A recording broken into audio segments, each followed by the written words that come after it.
बिस्मिल्लाहिर्रहमानिर्रहीम। अस्सलाम वालेकुम दोस्तों, मेरा नाम है महमूद अज़ीम और आप देख रहे हैं मेरा यूट्यूब चैनल टेक्निकल गाइडेंस। इस वीडियो में आज हम देखेंगे इरोक्स 2.2 किलोवाट और 3.2 किलोवाट इरोक्स एमपीपीटी सोलर इन्वर्टर की सेटिंग कैसे की जाती है। इन्वेक्स कंपनी के मशहूर मरूफ ब्रांड इरोक्स सीरीज़ के 2.2 और 3.2 किलोवाट ये दोनों इन्वर्टर्स जो हैं इनमें main difference maximum load capacity का है। इरोक्स 2.2 किलोवाट जो है इसके ऊपर हम एसी 220 वोल्ट के ऊपर 9 एम्पेयर तक लोड डाल सकते हैं, जबकि 3.2 किलोवाट जो है ये मैक्सिमम 14 एम्पेयर तक का लोड बियर कर सकता है। प्यारे दोस्तों, इन दोनों इन्वर्टर्स में सबसे बड़ा जो डिफरेंस है वो पीवी रेंज है। एमपीपीटी रेंज जो है 2.2 किलोवाट में 102 वोल्ट की है और 3.2 किलोवाट में 450 वोल्ट की एमपीपीटी रेंज है। यानी कि इसमें मैक्सिमम हम पैनल्स अगर लगाना चाहें तो 3 किलोवाट बेस्ट ऑप्शन है और 2.2 जो है इसमें पैनल्स बहुत ही कम लगाए जा सकते हैं और सीरीज़ में ज़्यादा पैनल्स नहीं लग सकते। इसलिए 3 किलोवाट बहुत ही एक स्ट्रॉन्ग टाइप का इन्वर्टर है। तो इसमें जो कॉमन चीज़ है दोनों इन्वर्टर्स में, क्योंकि दोनों ही 24 volt double battery operated inverters हैं, इसलिए दोनों की जो है यूज़र मैनुअल की सेम तकरीबन इनकी सेटिंग्स हैं। दोस्तों 2.2 किलोवाट जो है एक लो कास्ट लो बजट और एक छोटी फैमिली के लिए इन्वर्टर है। इसके ऊपर लाइट लोड जितना भी घर का है वो तकरीबन सारा चल जाता है, जबकि 3.2 किलोवाट जो है वो एक नॉर्मल हैवी लोड यानी कि एक एसी वगैरह चलाने के लिए या फिर हीटर और घर का सारा लोड चलाने के लिए एक बेस्ट ऑप्शन है। प्यारे दोस्तों, किसी भी इन्वर्टर की सेटिंग में एंटर होने के लिए हमें 4 बटन्स की ज़रूरत पड़ती है, जिनमें एक जो है एंटर वाला बटन है और 2 एरोज़, एक एरो अप और एक डाउन एरो का बटन है और चौथा बटन जो है वो एस्केप यानी एग्जिट वाला बटन है। सबसे पहले सेटिंग में एंटर होने के लिए हमने 3 सेकंड तक जो है एंटर वाला बटन प्रेस करके रखना है, तो फिर हम सेटिंग में एंटर हो जाएंगे और हमारे सामने 00 एस्केप 00 ESC की स्क्रीन ब्लिंकिंग स्टार्ट हो जाएगी। तो ये कुछ नहीं है, ये सेटिंग से एग्ज़िट होने के लिए होता है। इसके बाद नंबर 1 की सेटिंग को हम देखेंगे जो कि बहुत ही अहम सेटिंग है। ये है UEI। इसमें पहला मोड जो है UEI का मोड है। दोस्तों अगर UEI मोड पे रखेंगे नंबर 1 सेटिंग को तो फिर क्या होगा, utility will provide power to load as first priority, यानी कि ये यूटिलिटी जो है फर्स्ट प्रायोरिटी के तौर पर हमारी जो लोड प्रोवाइड करेगी। Solar and battery energy will provide power to the load only when utility power is not available, यानी कि सोलर और जो है बैटरी तब काम करेंगे जब हमारी जो है वापडा बंद होगी यानी यूटिलिटी ऑफ होगी। वापडा या यूटिलिटी ऑफ होगी तो फिर ही हमारा जो है सोलर पे लोड शिफ्ट होगा या फिर बैटरी पे शिफ्ट होगा। ठीक है, तो अगर आपने सोलर सिस्टम नहीं लगाया हुआ तो फिर आप अपने इन्वर्टर को इस मोड पे रख के चला सकते हैं, तो वरना अगर सोलर लगाया हुआ है फिर इस मोड पे हरगिज़ मत रखें। दोस्तों नंबर 1 सेटिंग में सेकंड मोड जो है SOL का मोड है। इसमें क्या है, solar energy provide power to the load as first priority, यानी कि सोलर जो है फर्स्ट प्रायोरिटी के तौर पर दिन के टाइम वर्क करेगा। If solar energy is not sufficient to power all connected loads battery energy will supply power to the load at the same time.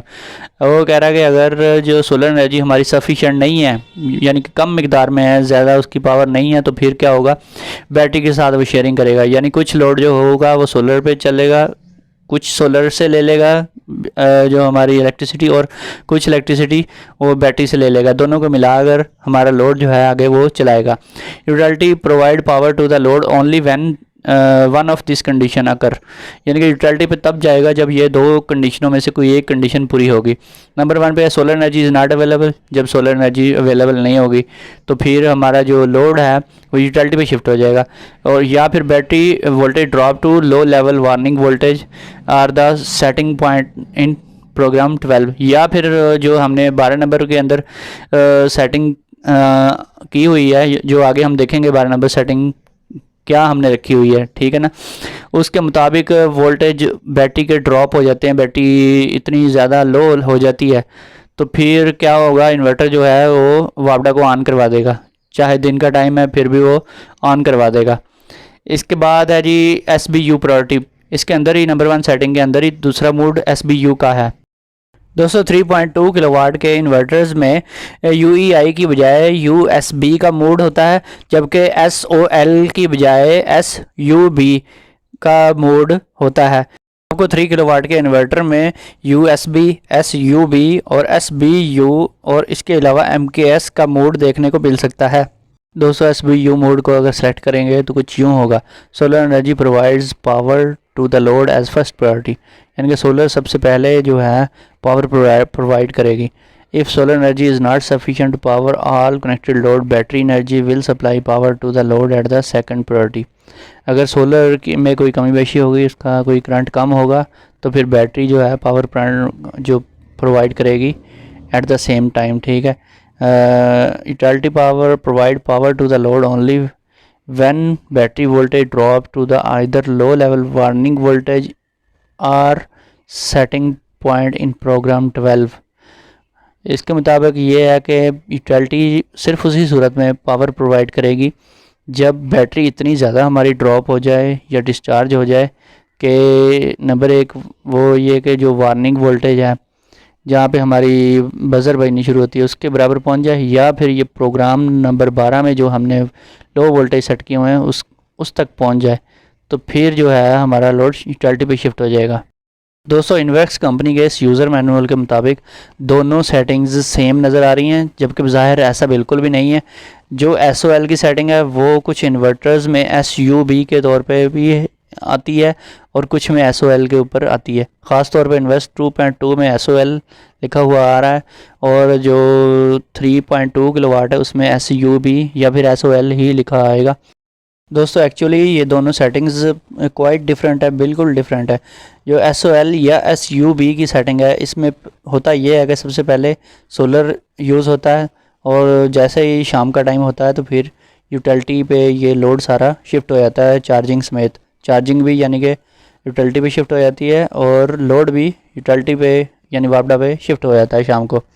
और उसके बाद जो है फिर SOL और या SUB में ही जब जो है रात को जब लोड शेडिंग होती है तो फिर ये लोड बैटरी के ऊपर शिफ्ट हो जाता है।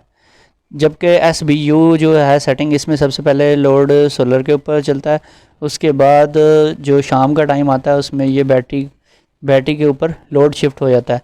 और जब बैटरी हमारी जो है लो वोल्टेज पे पहुंचती है उसके बाद जो हमारा लोड है वो ऑटोमेटिकली यूटिलिटी पे, तीसरी चीज़ है यूटिलिटी वापडा, उस पर शिफ्ट हो जाता है। दोस्तों इन दोनों मोड्स में एक कॉमन चीज़ ये देखी गई है कि सुबह के टाइम 5 से 6 बजे के दरमियान अगर आपकी बैटरी ज़्यादा लो लेवल पे ना हो तो ये सोलर मोड जो है यानी कि सोलर पावर सोर्स जो है वो ऑन हो जाता है। जबकि उस टाइम सूरज भी नहीं निकला हुआ होता तो कुछ लोग बड़े खुश हो जाते हैं कि हमारा सोलर जो है सुबह 5 बजे ही काम करने लग गया है, जबकि हकीकत इसके बरक्स है। होता यह है कि वोल्टेज तो आ रहे होते हैं, अगर MPPT कंट्रोलर है तो फिर 100, 150 या 200 वोल्ट आ रहा होता है या 50-60 वोल्टेज आ रहे होते हैं, लेकिन जो करंट की मकदार होती है बहुत ही थोड़ी होती है। इसलिए जो वाट आर होते हैं वो हमें बहुत ही कम मिल रहे होते हैं, इतने कम कि उससे बैटरी चार्ज नहीं हो सकती और ना ही कोई चीज़ हम चला सकते हैं।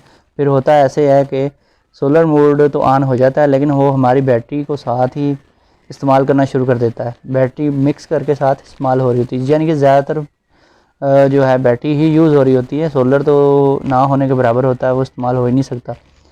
तो फिर जो रात को बैटरी हमारी पड़ी होती है या फिर चार्ज हुई होती है वापडा के ऊपर, वो उस टाइम पे तकरीबन 1.5 से 2 घंटा वो यूज़ होती है।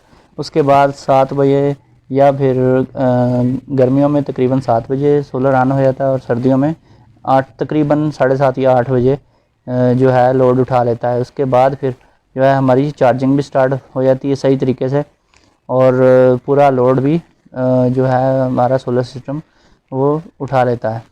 दोस्तों इसके बाद सेटिंग नंबर 2 आती है।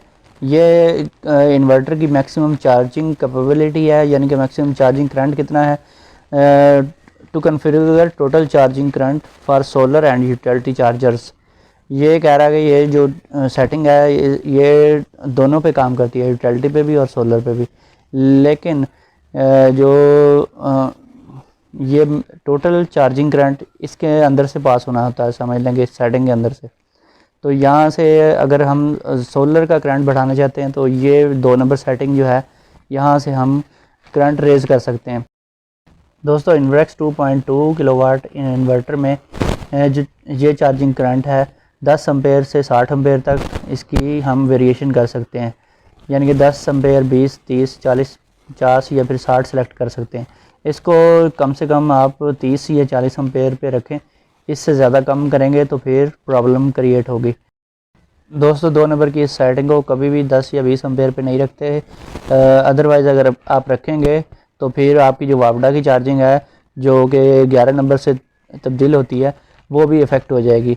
11 नंबर पे जो सेटिंग आएगी वहाँ से हम वापडा पे जो यूटिलिटी चार्जिंग का करंट है वो कम या ज़्यादा कर सकते हैं। अगर आपने यहाँ पे 10 एम्पेयर रखे हुए हैं तो फिर आप वहाँ 10 नंबर जो सेटिंग है वहाँ 11 नंबर जो सेटिंग है वहाँ से आप करंट बढ़ा नहीं सकते। तो इसलिए आप इसको 40 या 50 या फिर 60 एम्पेयर पे रखें तो बेस्ट आपको सोलर पे भी चार्जिंग मिलेगी और वापडा पे भी डिस्टर्बेंस नहीं होगी किसी भी किस्म की। दोस्तों 3.2 किलोवाट इन्वर्टर में आप इसको 50 एम्पेयर या 60 एम्पेयर की बजाय 70 से 80 एम्पेयर भी इसको सिलेक्ट कर सकते हैं। तो 70 से 80 एम्पेयर की जो सेटिंग है ये 3.2 किलोवाट इन्वर्टर में अवेलेबल है सिर्फ और सिर्फ। इसके बाद है एसी इनपुट वोल्टेज रेंज, ये बहुत ही आम सेटिंग है। इसमें APL और UPS के 2 मोड हैं। APL पे ये होगा कि अगर आपने APL मोड सेलेक्ट किया हुआ है जो कि डिफ़ॉल्ट होता है तो if selected acceptable AC input voltage range will be within 90 to 80 voltage AC, यानी कि अगर ये सेलेक्ट किया हुआ है तो फिर आपका इन्वर्टर तब वर्क करेगा जब 90 से ज़्यादा या 280 से कम वोल्टेज होंगे। इसके बिटवीन कहीं वोल्टेज होंगे तो आपकी वापडा सप्लाई जो है इन्वर्टर के थ्रू चलती है वो चलती रहेगी और आपका इन्वर्टर वापडा पे काम भी करेगा, चार्जिंग भी करेगा और आपका लोड भी चलाएगा।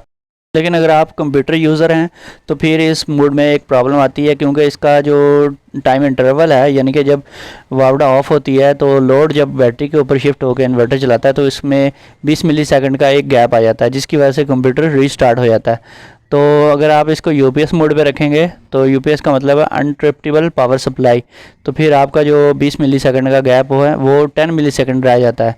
वो जब 10 मिलीसेकंड का गैप होता है उसमें आपको पता ही नहीं लगता कि किस टाइम आपकी वापडा आई है और किस टाइम वापडा गई है।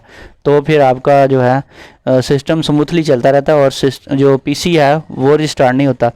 इसमें ये बता रहा है UPS अगर सेलेक्ट करेंगे acceptable AC input voltage range will be within 170 to 80 volt.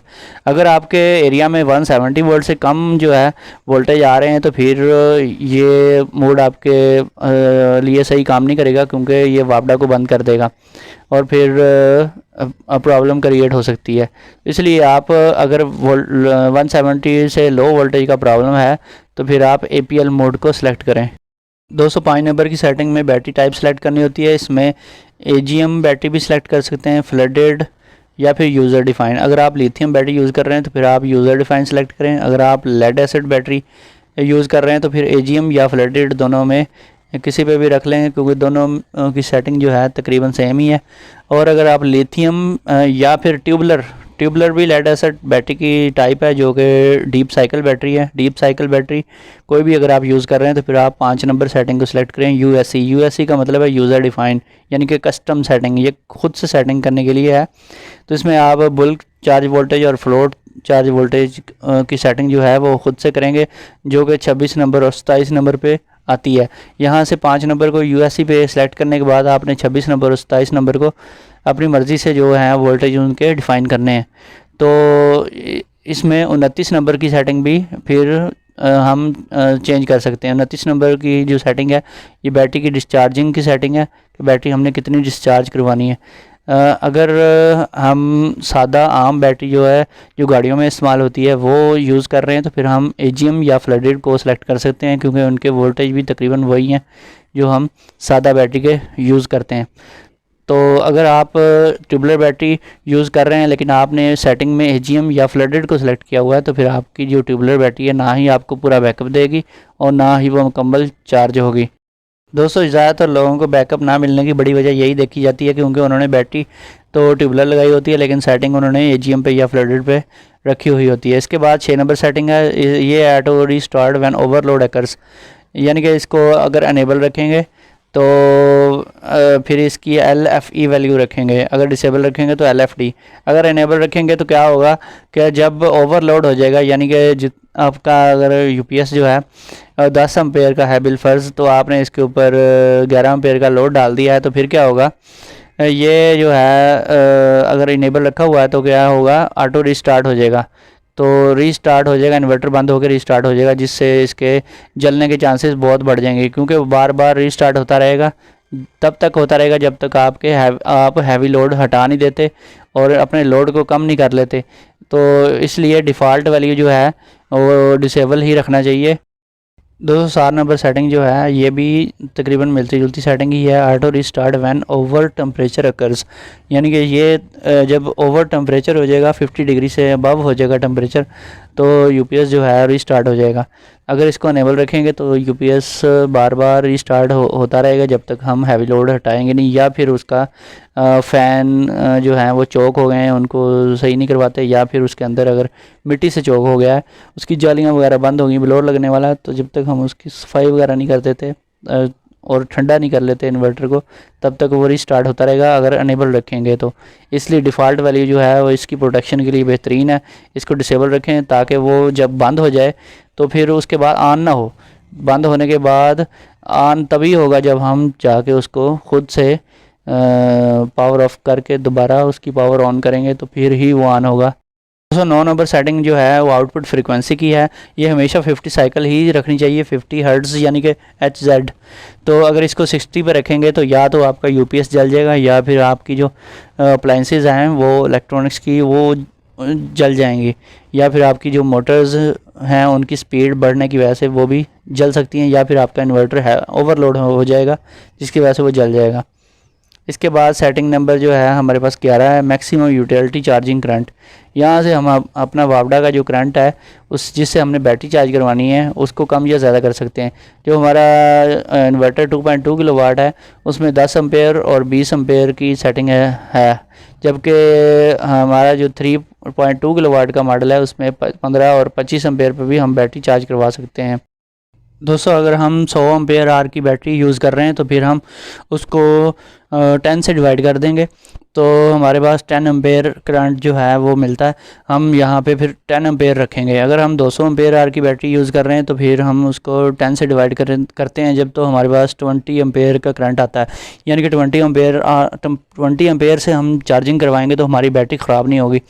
200 ampere are या 27 प्लेट की बैटरी को अगर हम चार्ज करवाना चाहते हैं तो फिर हम 20 एम्पेयर करंट सेलेक्ट करेंगे, लेकिन हम 10 एम्पेयर भी रख सकते हैं। 10 एम्पेयर पे बैटरी चार्ज करवाने का फ़ायदा ये है कि एक तो वापडा का जो है वो लोड कम हो जाएगा, दूसरा ये है कि हमारी जो बैटरी है वो जल्दी चार्ज नहीं होगी, वो देर से चार्ज होगी, उसका चार्जिंग टाइम डबल हो जाएगा। चार्जिंग स्लो होने की वजह से बैटरी की लाइफ बढ़ जाएगी और बैटरी जल्दी डैमेज नहीं होगी, उसकी प्लेट्स जो हैं वो ख़राब नहीं होंगी और हमें बैटरी की लाइफ ज़्यादा मिलेगी। जैसे कि बैटरी जो है तेज़ करंट की वजह से आमतौर पर ख़राब हो जाती है, और बैटरी की जो अगर पानी जो है वो आपकी बैटरी ड्राई कर रही है तो फिर भी आप करंट को कम रखें ताकि बैटरी का पानी बार बार खुश्क ना हो। चाहे 3 किलोवाट का ही इन्वर्टर है आपका, फिर भी आप अपनी बैटरी के हिसाब से यहाँ से करंट देंगे। अगर 100 एम्पेयर आर की है तो फिर 10 एम्पेयर पे, और 20 एम्पेयर तब देंगे जब 200 एम्पेयर आर की बैटरी है, और इससे बड़ी बैटरी अगर है तो फिर हम करंट जो है वो बढ़ाएंगे। 15 एम्पेयर रखेंगे 150 एम्पेयर के लिए, और जो है 25 एम्पेयर हम 250 एम्पेयर आर बैटरी के लिए सेलेक्ट करेंगे। Maximum utility charging current note: if setting value in program 2 is smaller than that in program 11, the inverter will apply charging current from program 2 for utility charger। वही बात है, अगर वहाँ से आपने 10 एम्पेयर पे सेलेक्ट किया हुआ है 2 नंबर से, तो और आप 11 नंबर सेटिंग में इसको 20 एम्पेयर रखते हैं तो फिर 20 एम्पेयर नहीं होगा, ये फिर 10 एम्पेयर पे ही बैटरी चार्ज करेगा। 212 नंबर की सेटिंग ये है कि यूटिलिटी हमारी कब ऑन होनी चाहिए, यानी कि setting voltage point back to utility source when selecting SBU priority in solar first in program 1। अगर प्रोग्राम 1 में हमने SBU प्रायोरिटी को सिलेक्ट किया हुआ है तो फिर क्या होगा, सारा दिन सोलर चलेगा, शाम के टाइम जो है हमारा लोड बैटरी पे शिफ्ट हो जाएगा, बैटरी यूज़ होनी शुरू हो जाएगी और तब तक होती रहेगी जब तक कि हमारे यहाँ पे जो हमने वोल्टेज दिए हुए हैं उतने वोल्टेज पूरे नहीं हो जाते। यानी कि अगर हमने यहाँ पे 22 वोल्ट दिए हुए हैं तो 22 वोल्ट तक बैटरी ड्रॉप होगी, उसके बाद ये तीसरा मोड जो है यूटिलिटी यानी कि वापडा उसको ऑन कर देगा। तो ये वो सेटिंग है जिसको हम अपनी मर्ज़ी से कम या ज़्यादा कर सकते हैं। हमने अपनी बैटरी आधी यूज़ करनी है या पूरी यूज़ करनी है। अगर हाफ़ बैटरी यूज़ करनी है तो फिर हम इसको 26, 25 या कुछ भी रख सकते हैं। दोस्तों 12 नंबर की इस सेटिंग को कभी भी 22 वोल्ट पे नहीं रखना चाहिए, इसको हमेशा 24 या 25 वोल्ट पे रखना चाहिए। होता ये है अगर हम 22 वोल्ट पे इसको रखेंगे तो बैटरी का बैकअप तो हमें शाम के टाइम जो है वो ज़्यादा से ज़्यादा मिलेगा, उसके बाद यूटिलिटी ऑन होगी। लेकिन होगा ये कि रात के टाइम में जब लोड शेडिंग होगी तो बिजली बंद होने की सूरत में क्या होगा कि हमारा बैटरी बैकअप यूज़ होना शुरू हो जाएगा। लेकिन हम तो बैटरी पहले से ही ड्रेन कर चुके होंगे तो फिर हमें बैटरी बैकअप बहुत ही कम या आधे घंटे का या फिर हो सकता है 1 घंटे का मिले। इसलिए इसको आप 25 या 26 वोल्ट पे रखें ताकि लाइट बंद होने की सूरत में आपको अच्छा बैटरी बैकअप मिल सके। या फिर आप इसके साथ जो है अपनी जो वापडा की चार्जिंग है उसको थोड़ा सा तेज़ रखें, लेकिन तेज़ चार्जिंग इतनी भी ना हो कि आपकी बैटरीज जो हैं वो ख़राब होनी शुरू हो जाएं। अगर आपने 16 नंबर सेटिंग में जो है OSO यानी ओनली सोलर मोड सेलेक्ट किया हुआ है तो फिर आपकी बैटरी जो है सिर्फ दिन के टाइम सोलर पे चार्ज होगी, रात को आपकी यूटिलिटी यानी वापडा के ऊपर चार्जिंग बिल्कुल भी ऑन नहीं होगी। तो फिर आपके लिए बहुत बड़ी प्रॉब्लम क्रिएट हो सकती है। 212 नंबर की इस सेटिंग को हम मैक्सिमम 25.5 वोल्ट तक रख सकते हैं, इसलिए आप इसको 24 या 25 वोल्ट पे रखें तो आपके लिए ज़्यादा बेहतर रहेगा। इसके बाद सेटिंग नंबर जो है 13 है। ये सेटिंग है setting voltage point back to battery mode when selecting SBU priority in program number 1। तो ये वही चीज़ है, उससे मिलती जुलती एक चीज़ है। यानी कि सबसे पहले सोलर यूज़ होगा, उसके बाद बैटरी पे शाम को शिफ्ट हो जाएगा, उसके बाद यूटिलिटी ऑन हो जाएगी। जब यूटिलिटी ऑन होगी तो वो कह रहा है कि कब तक यूटिलिटी ऑन रहे। यहाँ पे आप अपनी मर्ज़ी से सिलेक्ट कर सकते हैं आपने कितनी देर तक यूटिलिटी को ऑन रखना है और उसके बाद बैटरी मोड के ऊपर आपने शिफ्ट हो जाना है। दोस्तों रात के टाइम जब यूटिलिटी मोड के ऊपर हमारा UPS चल रहा होता है तो फिर हमारी साथ बैटरी चार्ज भी हो रही होती है। तो बैटरी चार्ज कितनी हो कि चार्जिंग इस लेवल तक पहुंचने के बाद हमारा जो है वापडा को छोड़ दे UPS और उसके ऊपर शिफ्ट हो जाए बैटरी के ऊपर दूसरा सेकंड जो है बैटरी। यानी कि ये तब होगा जब हमने SBU को सिलेक्ट किया हुआ है प्रोग्राम नंबर 1 में। तो फिर यहाँ पे अगर फुल पे रखें, सबसे बेस्ट ऑप्शन जो है बैटरी फुल पे रखें। बैटरी फुल चार्ज हो तो उसके बाद ये हमारा जो है शिफ्ट हो जाए। तो अगर आपने बैटरी से बड़ी लगाई हुई है और आपका लोड कम है तो फिर आप इसको इससे कम वैल्यू पे भी रख सकते हैं। यानी आप फिर 25 वोल्ट पे रख लें, 26 पे, 27 या फिर 28 तो वही हो गया। यानी कि बैटरी तकरीबन फुल हो जाती है, फुल चार्ज होती है 28 वोल्ट पे जब बैटरी पहुंचती है। तो आप इसको मीडियम अगर रखना चाहते हैं तो 26 या 27 वोल्ट पे रखें। तो अगर आप बैटरी फुल पे रखना चाहते हैं तो फिर 28 वोल्ट सेलेक्ट कर लें, 28.5 या फिर 29 वोल्ट या फिर बैटरी फुल पे या 29.2 तक। दोस्तों इसके बाद 16 नंबर सेटिंग है। यानी कि हमने बैटरी किस सोर्स से जो प्रायोरिटी रखनी है चार्जिंग की, प्रायोरिटी हमारी क्या होनी चाहिए, हमने बैटरी को वापडा से चार्ज करवाना है या फिर हमारी प्रायोरिटी सोलर पे है। अगर हम इसको CSO पे रखेंगे चार्ज सोलर ओनली, इस पे दिन के टाइम जो है सिर्फ़ और सिर्फ बैटरी जो आपकी सोलर से ही चार्ज होगी, वापडा से बिल्कुल चार्ज नहीं होगी। जब तक आपका मोड सोलर मोड है तो सोलर मोड के दौरान ये सोलर से ही चार्ज करेगा। तो solar energy will charge battery as first priority, यानी कि फर्स्ट प्रायोरिटी जो सोलर एनर्जी ही बैटरी चार्ज करेगी। Utility will charge battery only when solar energy is not available. Utility पे ये सिर्फ दिन के टाइम तभी करेगा, दिन हो या रात हो, जब सोलर एनर्जी अवेलेबल नहीं होगी। यानी कि रात के टाइम यूटिलिटी पे ये ऑटोमेटिकली शिफ्ट हो जाएगा। दोस्तों इसी 16 नंबर सेटिंग में और मोड्स भी हैं, यानी CUE मोड अगर रखेंगे तो utility will charge battery as first priority, solar energy will charge battery only when utility power is not available. CUE पे रखेंगे तो फिर सोलर पे हमारा चार्जिंग नहीं करेगा, सिर्फ उसी सूरत में करेगा जब दिन के टाइम वापडा ऑफ होगी। जब वापडा आ रही होगी तो वापडा ही सबसे पहले इसको बैटरी को चार्ज करेगी। और SNU पे रखेंगे तो फिर क्या होगा, कुछ लोगों ने ये डिफ़ॉल्ट वैल्यू होती है, अक्सर होता क्या है जो ज़्यादातर लोग इलेक्ट्रिशियन से फिट करवा लेते हैं UPS को और बाद में वो चला जाता है, वो सेटिंग चेंज नहीं करता, तो ये SNU पे ही रहता है। तो दोस्तों मैंने कई जगह पे जाके इसकी सेटिंग चेंज की है। लोगों का बिल बहुत ज़्यादा आ रहा होता है, वो होता क्या है, ये सोलर और यूटिलिटी मिल के बैटरी को चार्ज करवा रहे होते हैं और सोलर लगवाने का हमें कोई ख़ास फ़ायदा नहीं हो रहा होता। Solar energy and utility will charge battery eight the same time, यानी कि दोनों ही सेम टाइम में जो बैटरी चार्ज करवा देते हैं। बिलफर्ज आपने बैटरी की चार्जिंग 10 एम्पेयर पे रखी हुई है तो 5 एम्पेयर आपके सोलर से आ रहे होंगे और 5 एम्पेयर वापडा से मिल रहे होंगे, तो उसका आपको कोई ख़ास बेनिफिट नहीं होता, सोलर लगवाने का कोई फ़ायदा भी नहीं आपको मिलेगा। दोस्तों इसके बाद नेक्स्ट मोड है OSO। अगर OSO पर रखेंगे तो only solar energy will be only the charger source no matter utility is available और नॉट, यानी कि वापडा अगर आपने UPS को दी हुई है या नहीं भी दी हुई तो हर सूरत में बैटरी सिर्फ और सिर्फ, चाहे दिन का टाइम हो या रात का टाइम हो, बैटरी सिर्फ और सिर्फ दिन को सोलर से ही चार्ज होगी और रात को बैटरी की चार्जिंग बिल्कुल भी नहीं होगी। इस मोड पे तभी रखा जाता है जब बैटरी बैंक्स बहुत बड़े बड़े लगाए हों और सोलर सिस्टम भी इतना कैपेबल हो कि आपका पूरा लोड भी चलाए और साथ साथ बड़े बड़े बैटरी बैंक्स को भी चार्ज करे। अगर आप अपने सिस्टम के साथ बड़े बड़े बैटरी बैंक्स लगाते हैं तो फिर आपको रात के टाइम जो है वापडा की बिल्कुल ज़रूरत नहीं पड़ती, तो वापडा से चार्जिंग की ज़रूरत नहीं पड़ती। वापडा से जब आपका लोड चल भी रहा होगा तो चार्जिंग वापडा से नहीं हो रही होगी, चार्जिंग सिर्फ और सिर्फ दिन के टाइम सोलर से होगी।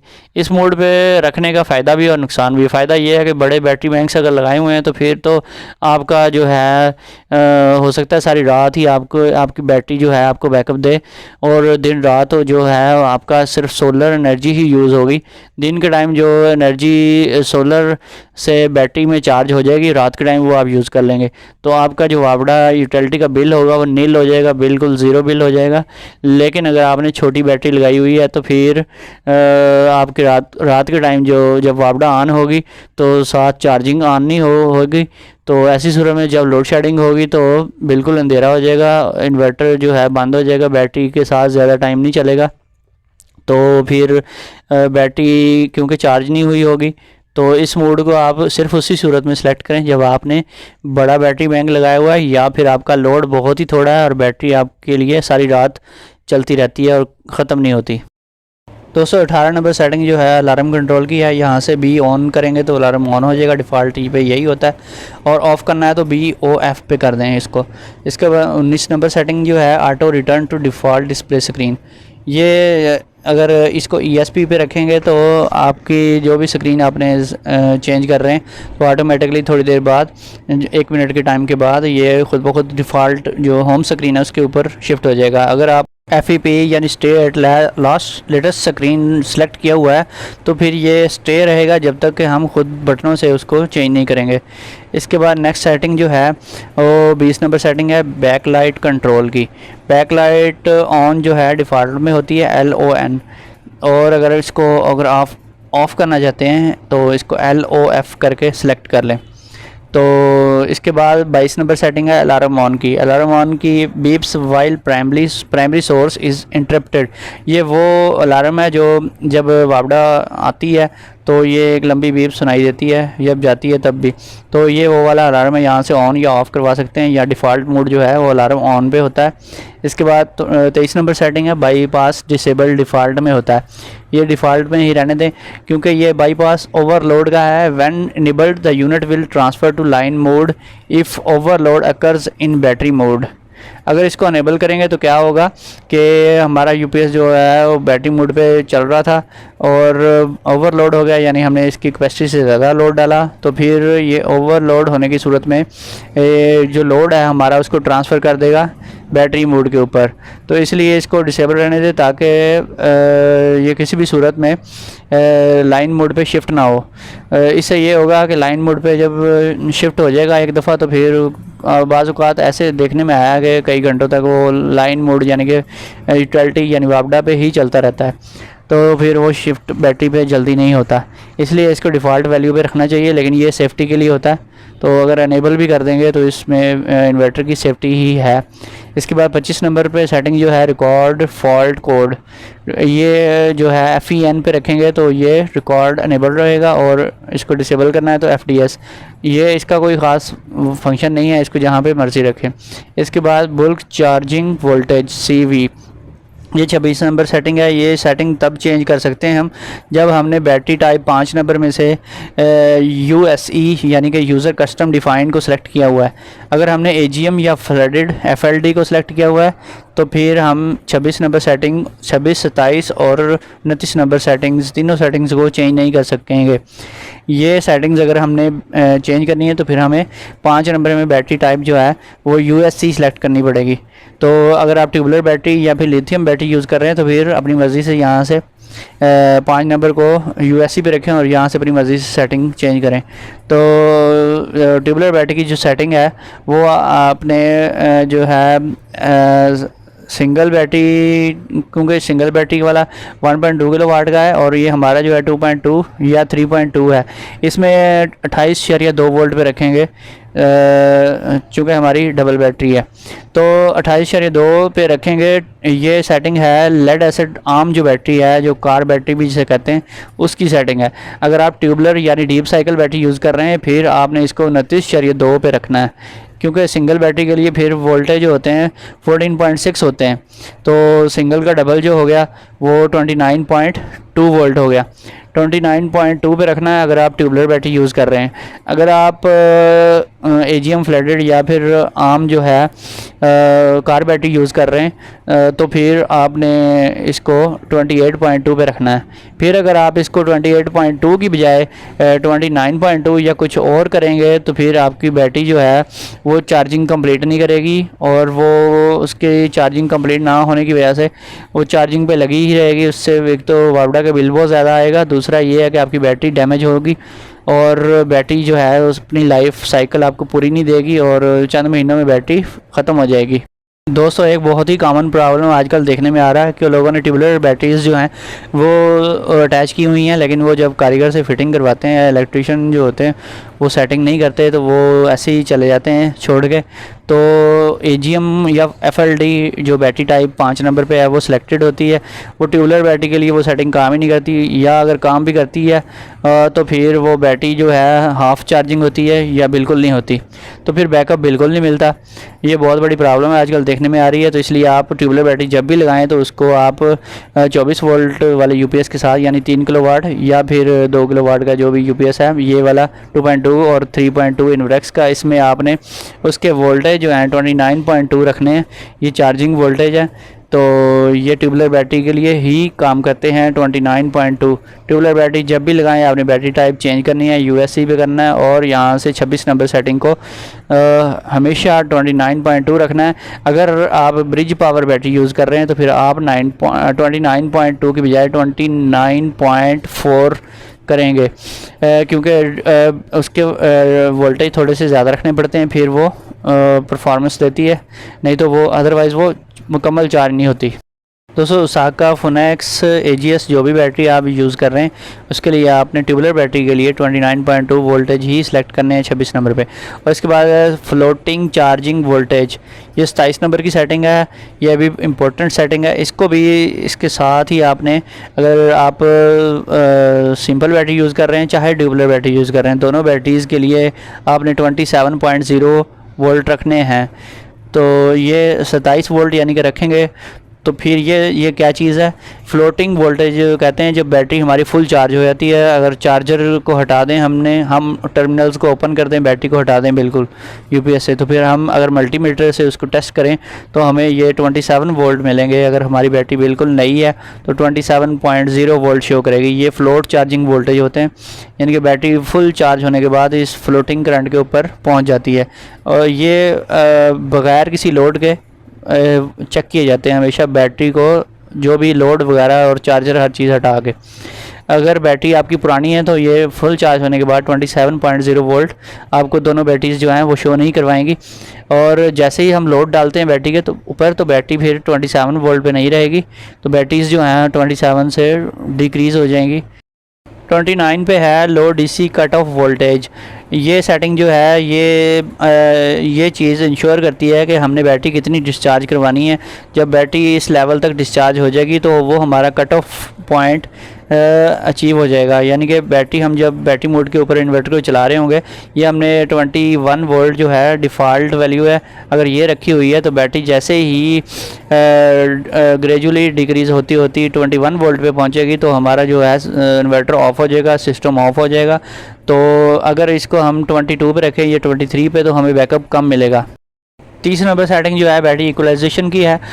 EEN पे रखेंगे तो ये अनेबल हो जाएगी, EDS पे ये डिफ़ॉल्ट वैल्यू जो है डिसेबल रहती है। तो इक्वलाइजेशन को ऑन तभी किया जाता है जब हमारी बैटरीज जो हैं फुल चार्ज ना हो रही हों और हमारे वोल्टेज जो हैं सेल्स के तमाम सेल्स चूँकि सीरीज़ में होते हैं, उनके हर सेल की चार्जिंग के बाद वोल्टेज जो हैं वो पूरे हो जाते हैं। तो अगर कोई सेल पूरे वोल्टेज अपने ना शो कर रहा हो तो फिर इक्वलाइजेशन जो है बैटरी की वो ऑन करनी होती है। ये आमतौर पे तब की जाती है जब बैटरी हमारी पुरानी हो या हमें बैकअप कम मिलना शुरू हो जाए। तो इसको कोई इशू नहीं है, इसको आप डिसेबल भी रख सकते हैं। हाँ, अगर आप की बैटरीज जो हैं सल्फेटेड हो चुकी हैं तो जैसा कि ओवर चार्जिंग की वजह से सल्फेटेड हो जाती हैं या फिर पुरानी होने की वजह से हो जाती हैं, तो फिर आप इसको इनेबल कर दें तो आपके लिए ज़्यादा बेस्ट रहेगा और बैटरीज जो हैं वो आपकी एक्टिव हो जाएंगी। दोस्तों, इस इन्वर्टर में अगर आपने प्रोग्राम नंबर 5 में बैटरी टाइप फ्लडेड या फिर यूज़र डिफाइंड USE सेलेक्ट की हुई है तब आप इक्वलाइजेशन को अनेबल कर सकते हैं, अदरवाइज़ आप इक्वलाइजेशन को हरगिज़ अनेबल नहीं कर सकते। दोस्तों, जब इक्वलाइजेशन को ऑन किया जाता है तो आमतौर पर बैटरी जो है 1.5 ऑफ एम्पेयर से चार्ज हो रही होती है, जो कि बहुत ही मामूली सा करंट होता है जिससे बैटरी के ख़राब होने को कोई ख़ास चांसेस नहीं होते। इसलिए आप अगर नई बैटरी भी यूज़ कर रहे हैं तो फिर भी इसको ऑन कर देंगे तो आपकी बैटरी का जो है बैकअप थोड़ा सा बढ़ जाएगा, इससे कोई ख़ास फ़र्क नहीं पड़ता। तो इसके बाद बैटरी इक्वलाइजेशन वोल्टेज हैं, इसको आप 29.2 या फिर इससे अबव भी रख सकते हैं, 30 वोल्ट या फिर 31 तक इसको कर सकते हैं। 33 पे है battery equalized time, setting range is from 5 minute to 900 minute. इसमें हम 5 मिनट से लेकर 900 मिनट्स तक टाइम रख सकते हैं कि कितनी देर तक बैटरी इक्वलाइजेशन हो। ये डिफ़ॉल्ट वैल्यू जो 60 है, इसलिए इसको आप 60 ही रखें। इसके बाद है battery equalized time out, setting range is from 5 minute to 900 minute. ये भी हम 5 मिनट से 900 मिनट रख सकते हैं। ये वो टाइम है कि जितने मिनट तक मैक्सिमम हमारी इक्वलाइजेशन जो है प्रोसेस हो। इसको भी हमेशा डिफ़ॉल्ट वैल्यू 120 मिनट पे ही रखना चाहिए। इक्वलाइजेशन इंटरवल 30 डेज़ का इंटरवल है, इसको डिफ़ॉल्ट वैल्यू जो है ये 30 डेज़ ही रखनी चाहिए। तो setting range is from 0 to 90 days, ये 90 दिन तक हम इसको बढ़ा सकते हैं। इसके बाद है इक्वलाइजेशन एक्टिवेटेड इमीडिएटली। अगर आप चाहते हैं एक्टिवेट इमीडिएटली हो तो फिर इसको अनेबल कर दें AEN पे। अगर डिसेबल रखना चाहते हैं, जो डिफ़ॉल्ट वैल्यू डिसेबल ही है, ADS। दोस्तों, जब इक्वलाइजेशन को हम ऑन करते हैं तो फिर E9 जो है LCD के ऊपर डिस्प्ले आता है।